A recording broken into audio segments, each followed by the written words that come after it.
Bonjour tout le monde. Donc je me présente, je suis M. David Arnaud, président de l'établissement. Je suis très heureux de vous accueillir pour cette journée porte ouverte, pouvoir vous montrer un peu toute l'étendue des compétences développées tout au long de ces longues années au lycée Jacques Prévert pour le BTS audiovisuel. Heureux aussi de pouvoir constater que, comme d'habitude, on a de très très nombreux étudiants qui sont là pendant ces portes ouvertes pour pouvoir vous proposer et vous montrer l'étendue de ce qu'ils apprennent au quotidien.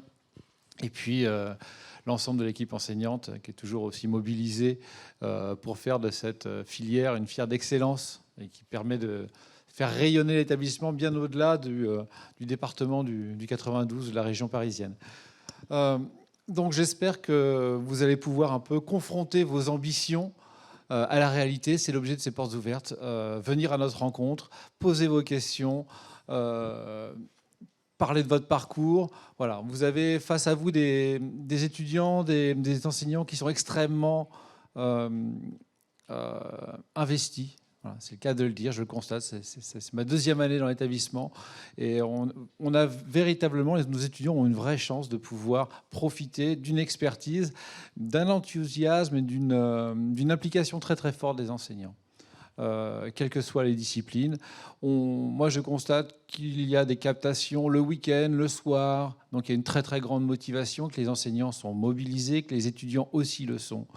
Nous avons d'excellents retours de la part des partenaires avec lesquels nous travaillons. Donc, vous arrivez dans un établissement qui a su tisser tout au long des 40 dernières années, pour le BTS audiovisuel, en tout cas, des partenariats très forts avec les entreprises qu'on vous présentera tout à l'heure, nationales de l'audiovisuel, qui savent qu'ici, on sait former correctement nos élèves, nos étudiants, et qu'ils pourront avoir une excellente insertion professionnelle. Donc, les productions que nous faisons, vous pouvez le constater, elles peuvent être des fois un peu stressantes avec ce décompte, mais elles sont révélatrices, en tout cas, du fait que nous travaillons avec du matériel, avec des compétences qui font que souvent nos partenaires nous disent même toujours « Qu'est-ce que c'est bien ce que vous faites ? C'est professionnel, c'est même des fois même de meilleure qualité que ce qu'on peut constater. » Donc, écoutez, moi je suis très fier en tout cas de représenter cette excellence et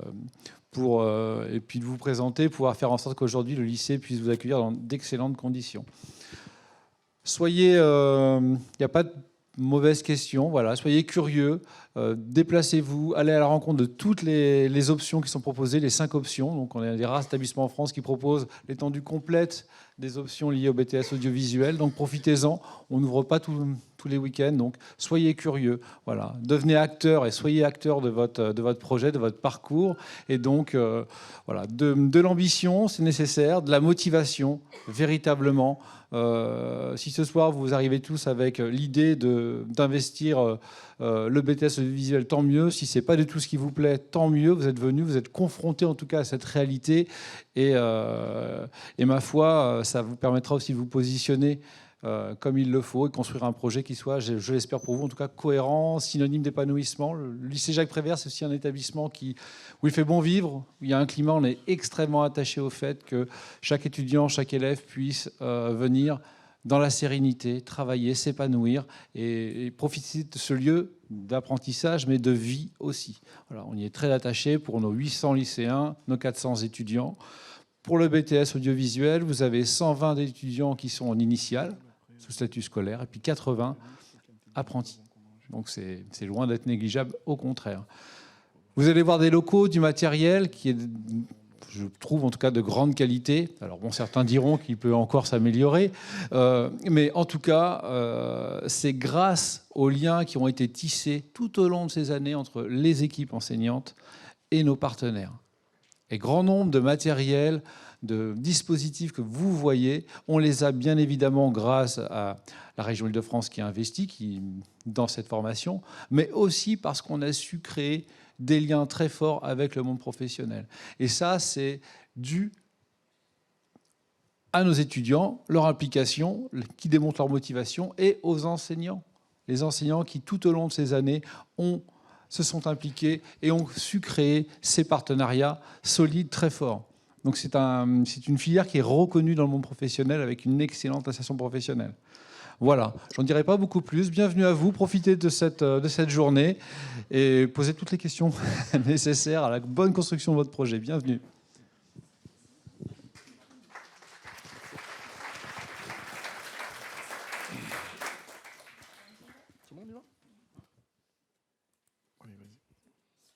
Bonjour à tous, je suis Aurélie Dubois. Est-ce que vous m'entendez tous? Non, voilà, c'est ce que je me disais. Je m'entends moi, mais je n'ai pas de retour. C'est bon. C'est bon? Très bien. Je vais juste tout d'abord vous représenter un petit peu notre BTS qui est en fait inséré dans le lycée Jacques Prévert. Nos étudiants cohabitent avec à la fois des élèves, puisque nous sommes aussi dans un lycée général et technologique. Et au niveau post-bac, on a aussi une filière de prépa BCPST et une filière de design graphique. En termes d'effectifs, donc au sein de notre BTS audiovisuel, nous avons à la fois la formation initiale qu'on appelle donc classique avec 120 étudiants et une formation en apprentissage qui accueille 80 étudiants. Donc ça, c'est pour la première année et la deuxième année. On a aussi un ensemble, un corps enseignant très varié, puisqu'on a 20 professeurs qui sont titulaires et contractuels de l'éducation nationale. Et on a choisi aussi de faire venir des professionnels pour que nos étudiants soient toujours au fait des nouvelles technologies. Bonjour, Yamoura Nelson, je suis le directeur délégué aux formations professionnelles et technologiques de l'établissement. Donc en gros, je m'occupe de la coordination des formations que nous avons présentées, le BTS audiovisuel, le design graphique, DNMAD et DSA, ça va de Bac+1 à Bac+5. Alors, pour continuer la présentation, donc comme l'a dit tout à l'heure M. David, étant donné que nous sommes l'avantage que nous avons, ça coule pas de source, mais comme nous sommes à Boulogne, c'est vrai que nous sommes géographiquement autour des grandes chaînes de télévision, et donc nous avons des partenariats avec ces chaînes-là, avec les équipementiers dans l'audiovisuel, mais aussi avec des structures de l'institution, hein, la région, notre fournisseur d'équipements et notre financeur officiel et principal. Et puis la mairie de Boulogne, avec qui on travaille régulièrement, notamment pour des exercices d'étudiants, pour faire des captations, des documentaires, des reportages. Et pareil pour la GPSO. Ces partenariats-là, ça peut être sous forme de stages pour les apprentis, évidemment. Beaucoup de nos apprentis travaillent dans ces entreprises. Ça peut être aussi sous forme de dons de matériel, ce qui nous permet finalement d'être assez à jour par rapport aux besoins de la profession. Voilà pour les partenariats que nous développons, que nous continuons à développer. Alors, notre BTS audiovisuel, en fait, c'est 5 BTS audiovisuels puisque nous avons la chance de pouvoir vous proposer les 5 options. C'est vraiment très intéressant puisque ça permet aux étudiants de mener un projet de A à Z, de la réflexion jusqu'au montage et à la post-production. On a failli avoir un petit accident. Nous allons vous présenter brièvement les 5 options puisque vous allez avoir la possibilité après cette conférence de pouvoir assister cette fois-ci à des focus sur les 5 autres options. Ce sera sur le plateau B. On va commencer par l'option gestion de la production. Alors c'est celle qui se distingue un petit peu des autres puisque le maître mot ici c'est planifier, créer, exceller. Alors pourquoi? Parce que l'objectif de ces étudiants c'est de gérer un projet du point de vue administratif, donc obtenir les autorisations de tournage par exemple, planifier, organiser le tournage, savoir exactement qui doit intervenir quand, avec quel matériel. C'est aussi un travail qui exige de faire des recherches de financeurs. Donc, il faut connaître déjà quels sont les interlocuteurs que l'on peut solliciter et remplir les documents nécessaires pour obtenir les aides. Et puis, c'est aussi beaucoup de juridique, puisqu'il faut être au fait de toutes les connaissances juridiques pour savoir quels sont les droits d'auteur, les droits du travail en vigueur. C'est aussi un métier qui exige beaucoup de caractère, beaucoup de rigueur et d'organisation. Ce sont des étudiants qui sont sans cesse en relation avec différents interlocuteurs et aussi avec les techniciens. Concrètement, après le BTS, nos étudiants sont opérationnels pour travailler sur le marché du travail et ils travaillent la plupart du temps auprès de sociétés de production en tant qu'assistant de production, chargé de production. Donc là, on a vu les producteurs, enfin ceux qui sont plus du côté du management, gestion du personnel, gestion des équipements. Donc c'est beaucoup de l'organisationnel. Puis les 4 autres options sont des options pardon, plus techniques et ou artistiques. À commencer par les métiers de l'image, donc métiers au pluriel. Parce que là, nous allons retrouver l'ensemble des métiers qu'on pourrait faire pour avoir, pour capturer l'instant, illuminer l'écran, comme disent les étudiants. Hein. Ce sont des slogans. On leur a demandé un petit peu que pensez-vous de votre formation. Ils nous ont donné ces mots-là. Où là, on va travailler du côté de l'éclairage, mais aussi du côté du cadre, derrière le cadre, pour faire les prises de vue. Évidemment, selon l'équipement qu'on utilise, selon l'éclairage, le contexte, ça ne donnera pas les mêmes images, c'est plutôt dans l'autre sens. Selon le produit qu'on cherche à réaliser, on ne va pas utiliser les mêmes équipements et on ne va pas utiliser les mêmes contextes. Et donc là, l'idée de la formation, c'est de pouvoir s'adapter rapidement aux différents besoins des différents produits audiovisuels.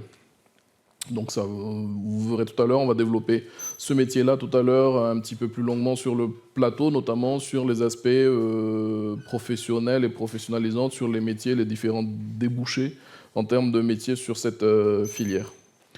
Autre métier, donc autre formation, pardon, autre option, une fois qu'on a capté les images, eh bien, il faut les assembler, il faut les monter.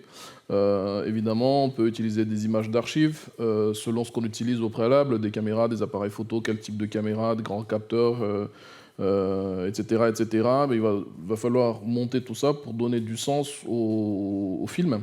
Et là, on est sur la formation de montage et post-production. Évidemment, eux, ils sont en étroite, comme ceux qui sont en image aussi, sont en étroite collaboration avec le réalisateur qui donnera ses intentions, charge à eux de faire le montage derrière et transcrire ces intentions-là en film. Là aussi, on a beaucoup actuellement, avec les outils actuels, on a sur Internet beaucoup en fait, de tutoriels, d'aides pour faire du montage, c'est très large. Monter quelque chose pour aller sur les réseaux sociaux, c'est pas la même chose que de monter un documentaire, c'est pas la même chose que de monter un reportage pour des news, etc., etc. Et donc, selon le type, on a besoin de cette formation pour pouvoir justement s'adapter au type de montage en fonction du produit, et évidemment s'adapter aux différents outils qui existent actuellement. Donc, ces 2 années de formation ont vraiment du sens pour les recruteurs derrière. Les images montées, s'il n'y a pas de son autour, ben parfois c'est pas forcément, ça n'a pas forcément de sens. Donc là aussi, on a les métiers du son, très large, c'est au pluriel, et ça va de la prise de son jusqu'à la livraison de ce son-là. Évidemment, s'il faut le caler sur les images, donc il va falloir traiter en post-production ce son. Il faut l'enregistrer ce son. Donc à chaque étape du traitement de l'information et du signal, on va retrouver quelqu'un du métier du son à partir du moment où ça concerne l'audio. Là aussi, c'est dans tous les domaines de l'audiovisuel, on a besoin de son, on va retrouver ces techniciens. Donc ça va du spectacle vivant, reportage, documentaire, fiction, pour faire de la sonorisation, pour faire de l'enregistrement. Vous noterez que là, en aucun moment, je n'ai parlé de musique. En fait, on fait de la musique, mais la musique, c'est quelque chose qui est, on va dire, un outil pour habiller. Évidemment, on ne dit pas qu'il ne faut pas être musicien pour intégrer cette formation-là, mais le fait d'avoir une oreille musicale permet d'avoir déjà cette approche artistique. Mais là, nous ne formons pas des techniciens, en fait, pour être dans la musique. Nous ne formons pas des techniciens du son qui vont faire de la sonorisation uniquement, de spectacle vivant uniquement, ni de techniciens de son qui vont être uniquement en studio pour faire des enregistrements de musique ou des choses comme ça. C'est vraiment très très large. Je préfère insister dès maintenant sur cet aspect-là parce que c'est vrai que beaucoup de nos candidats ont ce profil-là de musiciens qui veulent faire la technique du son dans le spectacle vivant ou dans la musique en studio. Là, on va balayer, mais vraiment beaucoup plus large que ça. Là, ça ne représente pour nous qu'une toute petite partie. On ne se spécialise vraiment pas là-dedans, c'est une toute petite partie de notre formation. Dernière option, c'est l'option qui est la moins connue. C'est les techniciens d'exploitation et d'ingénierie, et exploitation des équipements. Alors, eux sont, d'un point de vue technique, un petit peu plus polyvalents que les autres, parce que leur activité consiste à installer tout le matériel audiovisuel, à faire en sorte que cela fonctionne, donc en passant par de la maintenance par exemple. Et eux, ils vont exploiter la régie. La régie qu'on voyait par exemple sur le Tour de France, pour ne citer que cet événement-là, il y a des gros camions qui suivent la course, et dans lequel il y a les techniciens, entre autres, et qu'il y a les techniciens qui vont exploiter la régie vidéo. Vous allez pouvoir aller à leur rencontre tout à l'heure, du côté du BTS, où on a effectivement 2 régies actuellement qui sont en train de tourner, ils sont en train de travailler dedans. Ils peuvent être aussi au cadre. Là, pour les techniciens qui sont ici, il y a certains qui sont issus de cette option-là, et puis d'autres qui sont issus de l'option image. Excusez-moi. Oups. Alors, chaque option dispose à peu près des mêmes enseignements. Il va y avoir juste des petits changements en termes de nombre d'heures par semaine et aussi de coefficients pour l'évaluation finale. Alors, nous allons commencer par l'anglais. Hélène Di Stefano va vous présenter sa matière.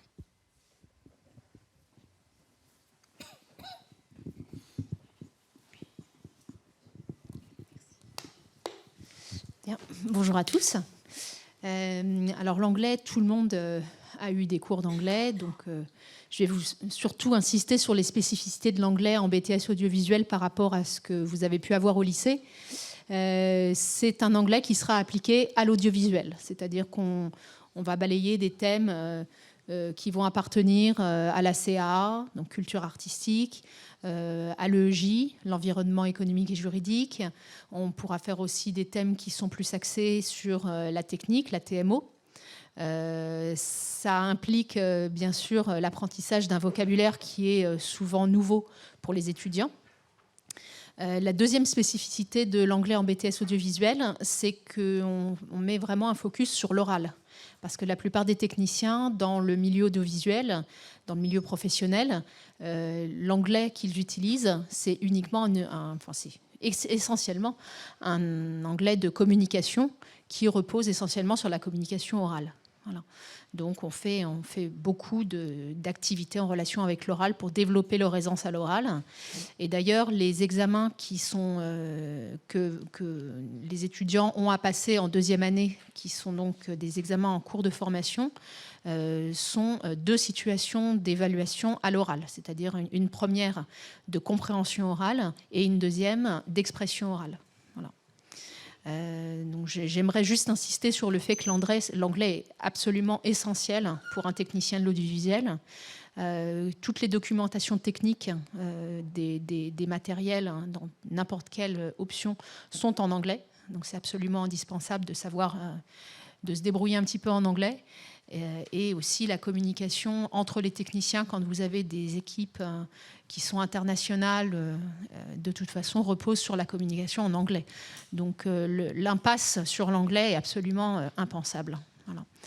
En termes de cours, les gestions de la production ont plus d'anglais que les autres. Ils ont 3 heures par semaine.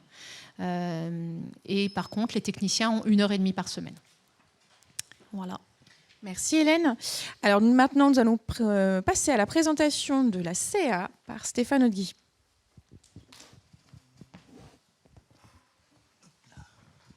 Bonjour à tous. La CA, ça signifie culture audiovisuelle et artistique. Et comme vous savez sans doute, tout BTS dispose d'un horaire de culture générale.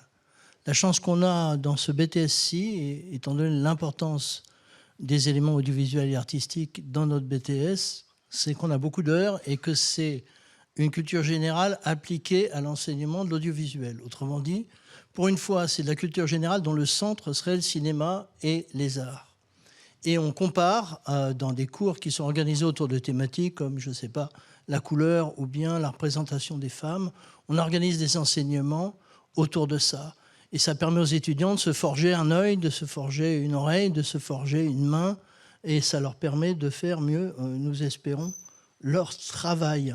Après la deuxième année, il y a un thème. Cette année, c'était le corps. L'an prochain, ce sera la ville, si vous voulez commencer à travailler.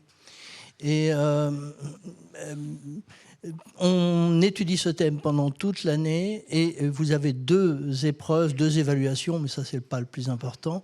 Une qui est une analyse comparée entre un extrait de film et un document qui peut être un tableau, une photo, un texte. L'autre qui est un essai de réflexion sur le thème de l'année.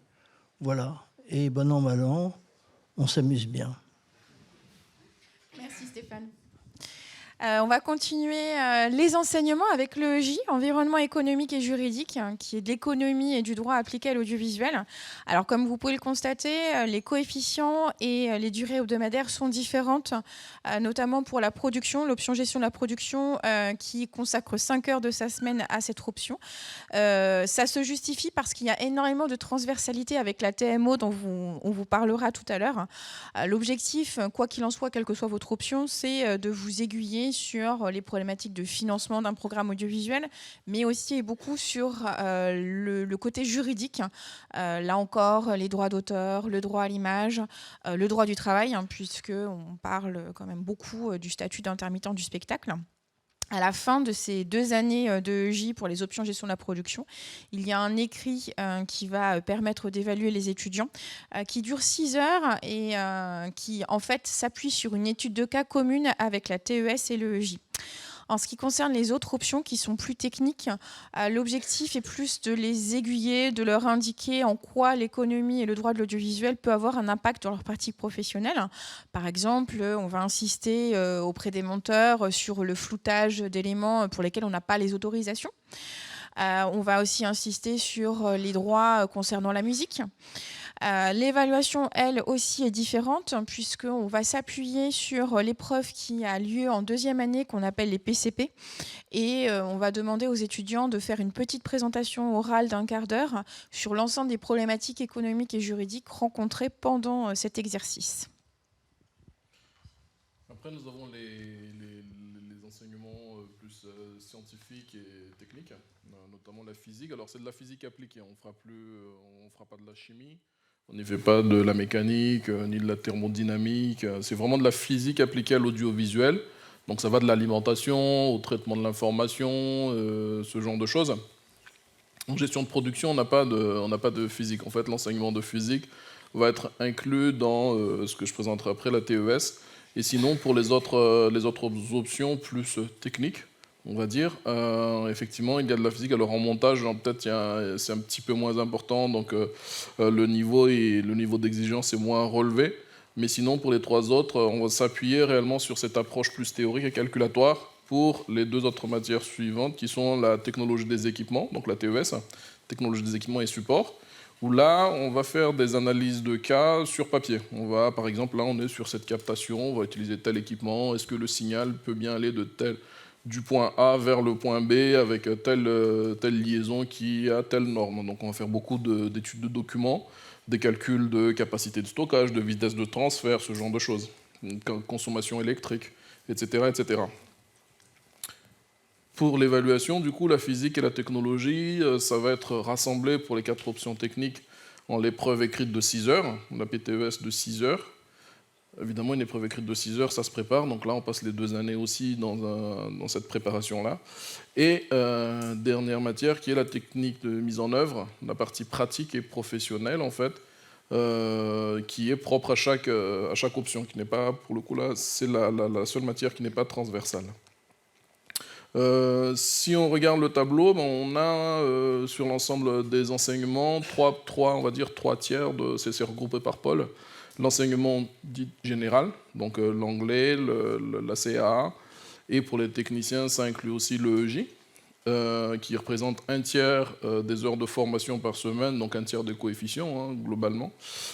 Le pôle de formation scientifique et technologique, ou économique et technologique pour ceux qui sont en gestion de production. Là, ça représente 1 tiers des horaires et des coefficients, et puis l'enseignement professionnel qui représente, là aussi, 1 tiers des coefficients et des enseignements. Excusez-moi. Vous noterez que là, il n'y a pas de gros coefficients comme en terminale, comme on aurait pu l'avoir en terminale. tout se vaut en fait. On demande vraiment aux étudiants de s'investir, de se saisir de chaque matière, parce que tout doit s'équilibrer, et finalement tout est nécessaire pour l'obtention du BTS. Un avantage, enfin, une particularité, une spécificité pour le BTS, en tout cas pour l'enseignement public, donc pour les lycées publics tels que notre, c'est qu'une partie de l'évaluation pour le BTS se fait en cours de formation. C'est-à-dire qu'au bout d'un moment, les enseignants vont dire, par exemple en TMO, pour la partie professionnelle, dire ben, voilà, les étudiants sont prêts, on va faire un exercice, on prend date, tel jour, on fait une épreuve qui comptera pour le BTS, et ça se passe le long de l'année. Ce ne sont plus que des épreuves ponctuelles en fin de parcours, en fait. C'est un peu différent pour les écoles privées où là, c'est comme pour les candidats libres, là, tout est concentré en fin de deuxième année. Donc c'est un petit peu, voilà, ça peut être un petit peu plus compliqué au niveau de cette concentration d'examen. La seule épreuve ponctuelle en fin de cursus qu'on va avoir, c'est l'épreuve écrite de 6 heures. Après, on a un projet en deuxième année où une partie de ce projet va être évaluée en cours de formation et l'autre partie, ça sera évalué par une soutenance en fin de cursus. Et on a aussi le stage en entreprise ou l'activité en entreprise pour les alternants. On leur demande de faire un rapport et une petite soutenance en fin de parcours. Et donc voilà, ce sont les 3 seules épreuves pour nous, en tout cas, qui vont être en fin de parcours. Sinon, l'essentiel est concentré. L'essentiel se dilue justement tout au long de l'année, même si c'est essentiellement en deuxième année qu'on va travailler sur ces épreuves du BTS. Alors, les étudiants apprennent aussi beaucoup avec nos exercices et nos projets pédagogiques qu'on a mis en place sur les 2 années. Vous avez tout d'abord la TMO transversale qui a lieu la plupart des jours de la semaine de 16h à 19h. Là, l'objectif, c'est de créer des relations entre les options afin de collaborer sur des petits projets. C'est fait en autonomie. Donc les étudiants, après les cours, se regroupent et travaillent ensemble. On a mis aussi en place, et là c'est encadré par des professeurs, des ateliers en première année qu'on appelle des ateliers de fiction et de documentaire. Tout commence au mois de décembre. Donc nos étudiants de première année au mois de décembre ont eu des ateliers scénarios où ils ont découvert l'écriture de scénarios. On engage des professionnels qui viennent chez nous et qui prennent du temps à expliquer ce processus de travail. Et puis ensuite, on laisse les étudiants créer leurs propres scénarios. On choisit les meilleurs, on crée des équipes qui rassemblent l'ensemble des options. Et là, nos étudiants sont dans la phase où ils sont en train de travailler sur le découpage technique, bientôt les castings, afin d'eux-mêmes réaliser, après les vacances de février, les tournages et ensuite l'ensemble de la post-production. Donc au final, en début de deuxième année, les étudiants peuvent voir leur production et nous aussi. En deuxième année, on a un autre projet un peu différent qui s'appelle la semaine BIMAX, où le BTS se transforme pendant une semaine en chaîne d'information. Alors c'est une semaine de travail important, mais c'est quelque chose qui commence dès le mois de septembre. En fait, au retour des grandes vacances, les étudiants sont chargés de réaliser des petits reportages qui seront ensuite diffusés sur notre chaîne BIMAX. On a bien sûr cette journée porte ouverte que vous pouvez voir et vivre avec nous. Là aussi, c'est une journée porte ouverte pour vous, mais ça fait depuis plusieurs semaines que nos étudiants et les collègues travaillent dessus pour vous apporter le meilleur des informations. On a aussi des sollicitations de partenaires externes. Alors, c'est très variable en fonction des années.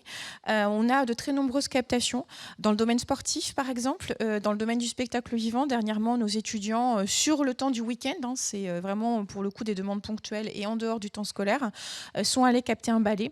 Ça peut être aussi des conférences. On a aussi la mairie de Boulogne-Billancourt qui nous sollicite tous les ans pour venir faire quelques captations au Salon du Livre. C'est un travail qui est très intéressant puisque les deuxièmes années sont vraiment dans le projet et les premières années sont encore un petit peu jeunes et découvrent, c'est une des premières découvertes pour certains, ce Salon du Livre. On a aussi la maintenance qu'on a mis en place qui vise tout simplement à entretenir le matériel mais aussi à gérer différents projets. Là, c'est encadré par des professeurs, notamment nos options gestion de la production vont s'occuper pour certains des réseaux sociaux, vont s'occuper des projets. Comme tout à l'heure, je vous parlais de la captation du ballet. Et bien ensuite, il faut qu'on vérifie si on a l'ensemble des autorisations, qu'on fasse un petit montage, notamment si un mandataire souhaite obtenir les images. Et savoir, nous aussi, où on l'enregistre pour pouvoir le réutiliser potentiellement pour la journée porte ouverte. Et bien sûr, tout au long de ces 2 années, la formation initiale va bénéficier de stages en entreprise. Le stage en entreprise, en première année, nous avons décidé de le faire à la fin de la première année. Donc les étudiants vont pouvoir faire entre 6 à 8 semaines à partir de fin mai jusqu'à début juillet de stage. En deuxième année, les étudiants vont pouvoir, aux alentours des vacances de la Toussaint, faire à nouveau 4 semaines, donc à chaque fois dans des entreprises différentes. On a aussi instauré un partenariat avec Erasmus, donc ça fait quelques mois qu'on l'a mis en place. Donc c'est vraiment cette année qu'on va pouvoir amener certains de nos étudiants en BTS audiovisuel à aller faire un stage à l'étranger. Il y a quelques petites particularités, notamment en termes de durée de stage, mais si les étudiants ont l'opportunité de le faire, nous, on les aide à construire le dossier. Alors là, pour la formation initiale, évidemment, c'est des stages obligatoires. C'est, pour l'obtention du BTS, il faut 8 semaines de stage obligatoire minimum dans le domaine de formation. Il n'empêche qu'on fait aussi des stages, enfin en convention aussi, on signe aussi des conventions de stage, notamment pendant les petites vacances, si les étudiants, et ça arrive régulièrement que les étudiants trouvent des stages pendant les petites vacances, en plus de ces stages obligatoires là. Pour la formation en alternance, comme ils sont plus de la moitié de l'année en entreprise, pour le coup, là, c'est l'activité en entreprise qui fait office de stage. Pour que ça fonctionne bien tout ça, nous avons effectivement des équipements que vous aurez l'occasion d'aller voir tout à l'heure, avec les locaux que vous aurez l'occasion d'aller voir tout à l'heure. Donc c'est 2 plateaux de télé, avec les régies qui vont avec, ce sont des régies mobiles qui nous permettent aussi de faire des prestations extérieures. Donc voilà, on peut très bien partir faire une captation de sport, par exemple, on va louer un camion, mais la régie mobile avec les équipements de captation, faire la captation. On a un auditorium pour faire la vérification de produits finis, pour faire des prises de son de bruitage, du doublage. Enfin, pour ceux qui notamment s'intéressent à l'option son, ils auront l'occasion d'aller voir tout à l'heure. Des box de montage, des box de post-production son, un plateau radio, 3 points de suspension. Donc là, je vous invite à aller voir les différents équipements tout à l'heure. Le maître mot pour nous, en tout cas, ce qui nous intéresse, notre objectif, c'est que chaque étudiant soit seul face dans un poste. C'est-à-dire soit un monteur seul devant un poste de station de montage. Pour les équipes, les prods, voilà. Chaque étudiant seul a un poste, évidemment, il tourne sur les différents postes, mais on les fait travailler rarement en binôme sur le même poste. Cela suppose aussi qu'on ne leur demande pas d'acheter du matériel onérant, enfin cher en amont. On a ce qu'il faut pour qu'ils puissent fonctionner. Et ils ont accès à ce matériel-là en dehors du temps de cours, alors évidemment avec des procédures d'enregistrement, leur permettant justement de continuer à travailler, notamment les aspects pratiques et professionnels. Il y a cette organisation, cette logistique matérielle, mais aussi pour nous une organisation assez complexe en termes. Une organisation un peu plus complexe en termes de fonctionnement, parce que finalement, c'est 4 promotions différentes. Qu'est-ce qui se passe ? 4 promotions différentes qui sont la formation initiale en première année, la formation initiale en deuxième année, formation en alternance en première année, formation en alternance en deuxième année, que nous essayons de cohabiter avec différentes phases dans la formation, les stages, les examens, les projets. Donc nous essayons de faire en sorte à ce que tout ce monde-là cohabite. Plus on avance dans la formation et plus on fait de la transversalité dans les options, permettant à les amener jusqu'à l'examen, en fait, pour en faire des techniciens accomplis. Alors, nos résultats que vous allez voir voilà, tout de suite, nous avons de très bons résultats, que ce soit en formation initiale ou en alternance. Notre volonté, c'est de recruter peu d'étudiants, mais de les accompagner individuellement. Comme l'a dit mon collègue, on a du matériel, on veut vraiment que chaque élève soit sur un matériel, qu'il n'y ait pas de partage de matériel. nos collègues aussi ont la volonté de travailler chaque spécificité avec chaque étudiant. On a aussi mis en place du soutien, puisqu'il peut arriver, notamment au début de première année, qu'il y ait des petites difficultés. Donc dès le début, on fait des petits tests et on va accompagner les élèves pour faire face à ces difficultés et raccrocher les wagons sur une discipline. Et puis, on constate aussi qu'il y a une très grosse collaboration, cohésion au sein même des promos. On se rend compte que les étudiants, lorsque les cours se terminent, ne s'en vont pas chez eux, ne rentrent pas chez eux, mais ils vont plutôt demander à rester dans la salle de cours pour réviser le contrôle du lendemain en fonction de l'atout d'un étudiant. Il sera peut-être bon en EEJ et donc va faire des petites révisions avec ses camarades. Et ensuite, le lendemain, c'est plutôt un étudiant qui est bon en TES qui va refaire les exercices avec ses camarades. Donc, c'est tous ces éléments-là qui vont nous permettre aussi d'avoir de très bons résultats. Et puis, comme vous voyez aussi, il y a une très grosse motivation de la part des étudiants et des collègues. En termes de recrutement, donc, comme je vous le disais tout de suite, on recrute seulement 12 élèves par option en formation initiale et 8 élèves par option en alternance. Donc ce sont 2 recrutements différents, on en parlera un petit peu plus tout à l'heure. Quoi qu'il en soit, ça passera toujours par Parcoursup. Nous avons donné quelques petites statistiques pour 2023, puisque vous pouvez voir que, par exemple, pour l'option métier de l'image, on avait plus de 1900 candidatures. On a déjà quelques petites informations, puisque Parcoursup a déjà ouvert pour l'année 2024 et on a déjà des candidatures, on ne les étudie pas pour le moment. Pour l'alternance, là aussi, nous avons déjà des candidatures. Et en ce qui concerne l'alternance, dès lors que le candidat postule et a une entreprise, dans ce cas-là, la place lui est attribuée jusqu'au début de l'année scolaire.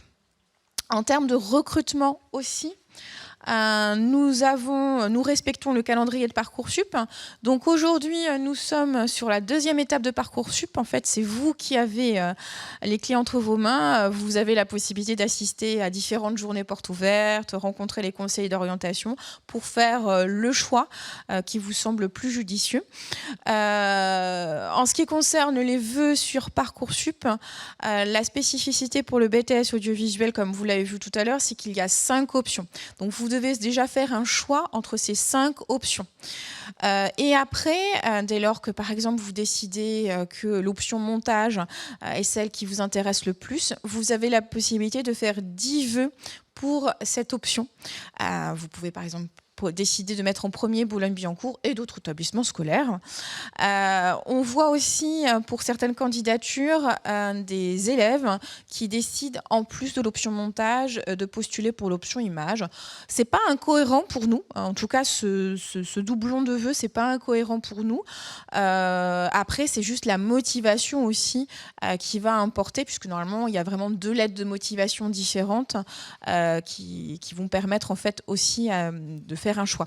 Attention par contre aux incohérences pour nous, typiquement solliciter l'option gestion de la production et l'option exploit, ce sont quand même 2 profils qui sont très différents. Ça nous paraît effectivement incohérent. Par contre, il est tout à fait possible de faire une 3e année. On a déjà eu des étudiants qui ont fait leur BTS audiovisuel option gestion de la production et qui ont décidé de faire une 3e année. Donc c'est seulement une 3e année exploit et donc ça leur permet d'obtenir 2 BTS. Au niveau du recrutement toujours, nous aurons la main sur Parcoursup à partir d'avril-mai 2024. Concrètement, nous allons pouvoir accéder à la plateforme Parcoursup et consulter l'ensemble des informations vous concernant. Alors, nous ne faisons pas d'entretien, donc tout ce que vous mettez sur Parcoursup est important pour nous. Que ce soit les bulletins, bien sûr, que les professeurs auront déposés, mais aussi la lettre de motivation. La lettre de motivation, c'est bien une lettre de motivation. Donc, vous devez vraiment apporter un soin particulier à cette dernière. Vous faites autant de lettres de motivation que de vœux. Et vous devez vraiment exprimer pourquoi le BTS audiovisuel de Boulogne-Billancourt, option gestion de la production par exemple, vous intéresse. On a une telle concurrence, comme vous pouvez le constater pour certaines options, on a quasiment 2000 candidatures. Donc c'est vraiment la petite chose dans la lettre de motivation qui va nous intéresser. On veut vraiment comprendre que vous avez compris l'ensemble des attendus de ce BTS audiovisuel, de ces 2 années qui vous attendent. N'hésitez pas aussi à présenter les quelques petites expériences que vous avez eues. N'hésitez pas aussi, vous avez la possibilité de rajouter des activités extrascolaires que vous avez pu faire, des petits éléments supplémentaires. Ça apporte une plus-value parce que entre 2 bulletins, 2 très bons bulletins, finalement, ce qui va faire la différence, c'est la motivation. L'alternance maintenant. L'alternance. Alors l'alternance, c'est un petit peu différent de la formation initiale, même si les deux se passent sur Parcoursup. C'est vraiment 2 candidatures différentes. D'ailleurs, on peut très bien postuler en formation initiale et en formation en alternance pour les deux, même si c'est les mêmes enseignants qui vont examiner ces deux candidatures-là. On va les examiner de manière indépendante. On peut très bien être accepté aux deux. Après, évidemment, pour des raisons pour libérer la place pour les autres, on va demander à ceux qui sont pris dans les deux de faire un choix à un moment donné.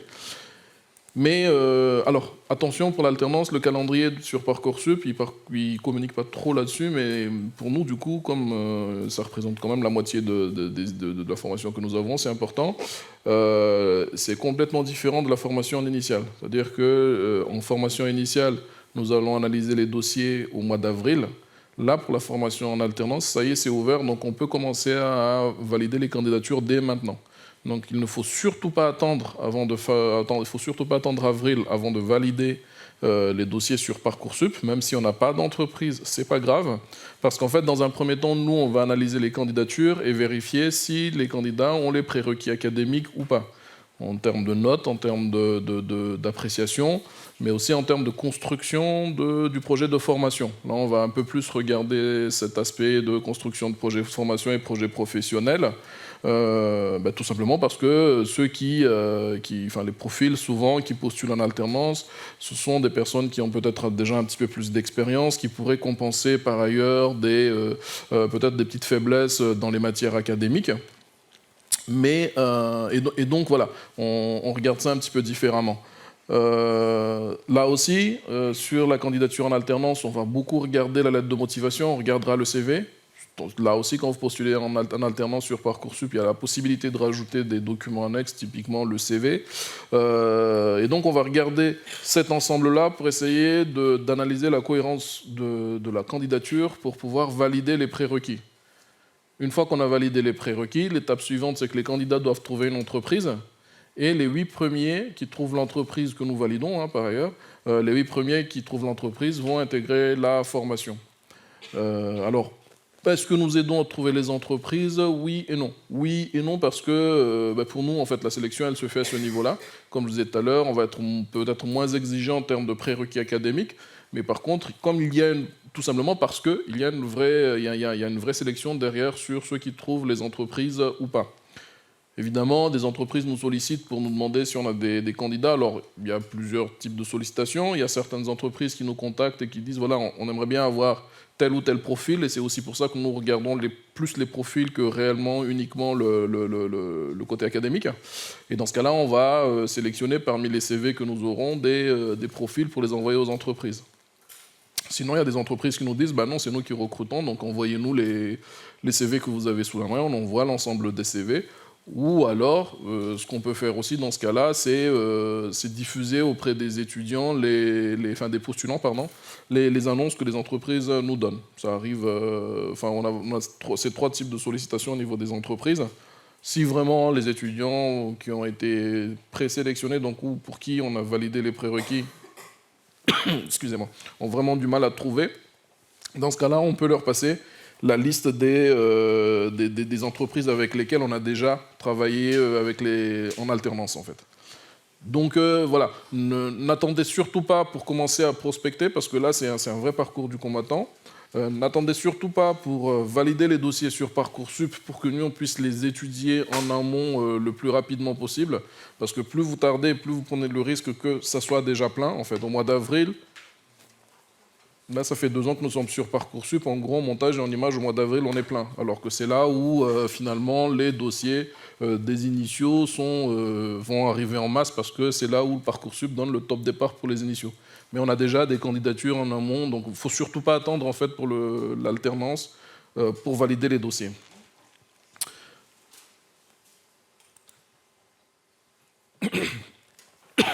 Excusez-moi. Donc là, que ce soit en initial ou en alternance, effectivement, nous on recherche, enfin, surtout en alternance, d'ailleurs, on est plus, regarde ce que je disais tout à l'heure, on regarde plus les profils des candidats. Eux, ils vont être salariés, donc c'est pas simple de passer de 1 semaine en entreprise, 1 semaine au lycée sur le temps scolaire. Pendant les vacances scolaires, les alternances sont en entreprise. Donc ce changement-là, il n'est pas forcément évident. Certains sont mûrs pour ça, d'autres pas. Donc là aussi, nous essayons, avec le peu d'éléments que nous avons, d'analyser cela.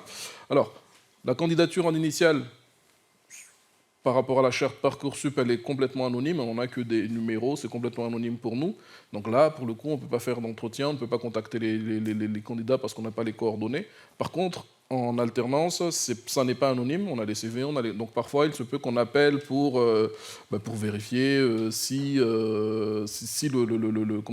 l'orientation est bien celle qui a été choisie, parce parfois il arrive qu'on pressent qu'un candidat serait mieux dans telle autre option, donc on va lui proposer telle autre option, enfin on fait une petite partie d'orientation. Si on a des doutes sur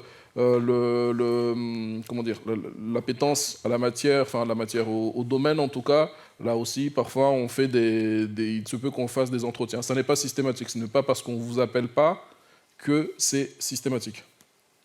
Attention à une chose, là aussi, sur Parcoursup, pour l'alternance, quand on va valider les dossiers, Parcoursup n'envoie pas de mail aux candidats pour leur dire « votre dossier a bien été validé ». Donc, il faut aller régulièrement se connecter sur Parcoursup pour vérifier si le dossier a été validé ou pas, pour pouvoir après transmettre l'entreprise. En ce qui concerne les profils pour la formation initiale, on vous a mis ici l'ensemble des baccalauréats que l'on étudie. Alors pour les baccalauréats généraux, en ce qui concerne la gestion de la production, alors une petite erreur, en fait, on consulte en fait toutes les options, donc tout doit être en vert. On n'attend pas non plus un profil extrêmement scientifique, mais il ne faut pas avoir d'aversion pour les mathématiques, puisqu'on en a besoin pour la TES. Donc c'est ça la petite spécificité. Après, pour les autres options, tout reste bon. On prend aussi des candidatures, comme vous pouvez le voir, en terminale technologique et professionnelle, mais avec de très très bons dossiers, parce qu'il y a quand même effectivement des éléments à combler. On vous a mis ici au niveau des terminales technologiques et des terminales professionnelles, en fonction de l'option, quelles sont les candidatures que l'on consulte ou pas. Un petit point sur la taxe d'apprentissage. La taxe d'apprentissage, elle nous sert énormément en fait, parce qu'elle nous permet tout simplement d'exister, de vivre. Tout à l'heure, je vous ai dit que la région est c'est l'entité principale qui va financer le côté académique, mais pour tout ce qui est équipement professionnel, en fait, c'est cher, relativement cher. Et donc on a besoin de la taxe d'apprentissage. Donc si alors pour la taxe d'apprentissage, ça représente 0,68% de la masse salariale. Une partie de cette taxe-là va être répartie à tous les centres de formation qui font de l'enseignement professionnel. Et puis une autre partie, les 13% qui restent, peut être fléché. Et donc si vous avez une influence dans votre entreprise, dans votre société pour préciser que vous souhaitez donner une partie ou la totalité de cette part-là pour tel ou tel établissement, mais nous sommes évidemment preneurs. Vraiment, ça nous permet d'exister, de racheter régulièrement du matériel voilà. Après, ça peut être aussi sous forme de dons en matériel. Nous récupérons énormément des équipements de nos partenaires. Donc là aussi, nous sommes preneurs. Alors, nous avons aussi développé de nombreux canaux de communication pour montrer l'ensemble des travaux que l'on fait régulièrement. Donc vous pourrez retrouver l'émission et d'autres émissions sur Bimax. Nous avons aussi sur Facebook et sur Instagram les petites communications. Là aussi, régulièrement, nous effectuons des travaux et les étudiants font des posts pour les présenter. Et puis, nous avons un canal un petit peu plus professionnel où on a de très nombreux anciens étudiants qui sont présents sur notre LinkedIn. Pour continuer cette présentation, vous pouvez nous retrouver sur le plateau B. Alors, un peu après 14h30, puisque ce ne sera pas ça. C'est les aléas du lié direct, hein, voilà, c'est comme ça. Ce sera plutôt d'ici un quart d'heure, vous pourrez retrouver sur le plateau B la gestion de la production. Dans une demi-heure, les métiers de l'image. Dans 3 quarts d'heure, ce sera montage et post-production. 1 heure, métier du son. Et puis dans 1 heure et quart, les techniciens d'ingénierie et d'exploitation des équipements. Et maintenant, si vous avez des questions, nous sommes à votre disposition. Ah, le jingle pour voilà. Pour ceux qui ont des questions, du coup, n'hésitez pas à lever la main et qu'on puisse vous passer un micro pour que ceux qui justement suivent le direct et ceux qui sont à l'extérieur puissent entendre les questions. Oui, nous avons une question par là.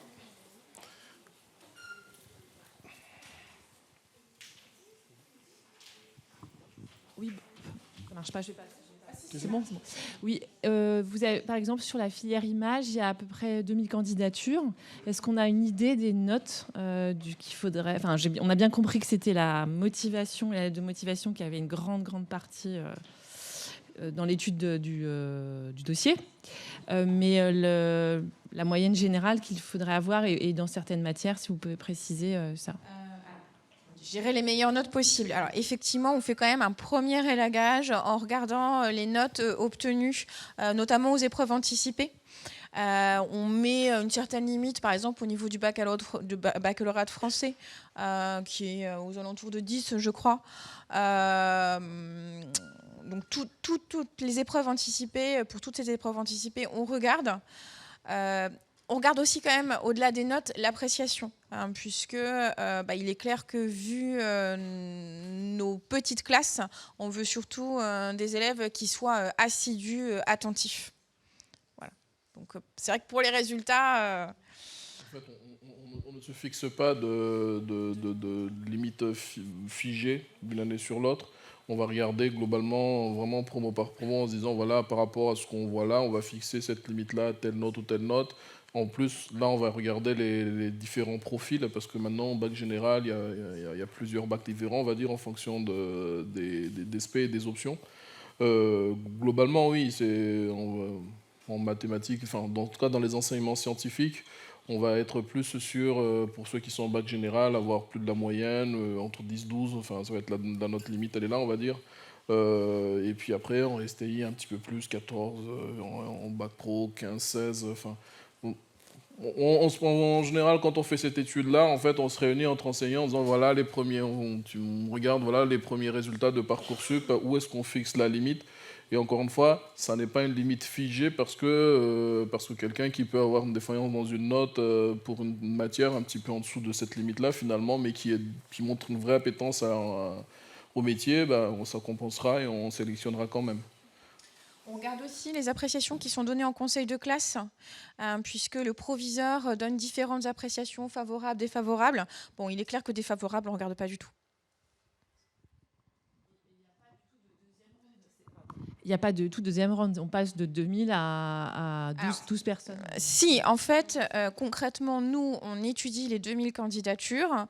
Ensuite, Parcoursup nous demande de lui établir une liste de nos candidats qui ne s'arrêtent pas à 12. En fait, on a l'obligation de classer tout le monde. Oui, pas tout le monde. C'est vrai que oui, les défavorables. Oui. En fait, on va classer pour les 12 places, on va classer entre 60 et 100, voire 120 selon les années.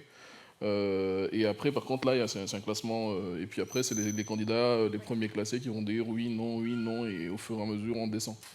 En alternance, par contre, on doit individuellement analyser les dossiers déjà pour dire oui ou non. Mais là, c'est pas un classement en alternance, c'est juste est-ce qu'ils ont des prérequis ou pas, mais on doit individuellement analyser les dossiers. On a une date limite pour l'analyse des dossiers. Si on dépasse cette date limite, automatiquement, ça passe en oui. Donc nous, on a tout intérêt à regarder les dossiers pour pas que Mais une fois qu'on a dit oui, si le candidat arrive avec une entreprise, on est obligé de l'accepter. Donc en alternance, on va regarder tous les dossiers. En initial, on fait un classement, donc il peut aller jusqu'à 100, 120, ça dépend, là ça dépend des années. Oui. Donc, juste, si vous pouviez attendre le micro. Le micro arrive. Oui, j'ai une question. Ma fille, elle est en 3e année de fac de droit et en fait, elle veut faire une reconversion, si on peut dire, tout en utilisant ce qu'elle a fait au niveau du droit et le compléter par l'aspect organisationnel et financier. Et dans le profil des candidats, j'ai pas vu en fait ce type de profil. Est-ce que c'est irrévocable ou est-ce que effectivement vous étudiez quand même ce type de candidature ?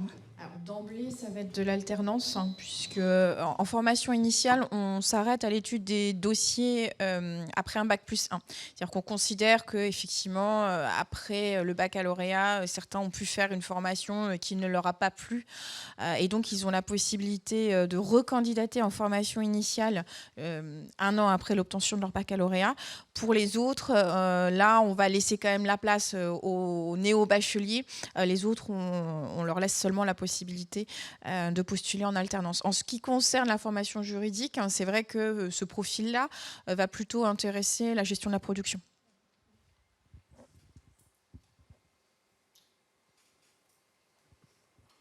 Pour à titre d'exemple, là, cette année, en première année en alternance en images, on a une étudiante qui a déjà une licence de cinéma. Donc oui, on prend, concrètement. D'autres questions ? N'hésitez pas. Mais, du coup, si vous n'avez pas d'autres questions, du coup, je vous invite à continuer la visite de l'autre côté au niveau des plateaux et des équipements techniques. Là, on va voir l'émission de Focus qui va commencer tout de suite. Et puis bonne visite. Merci.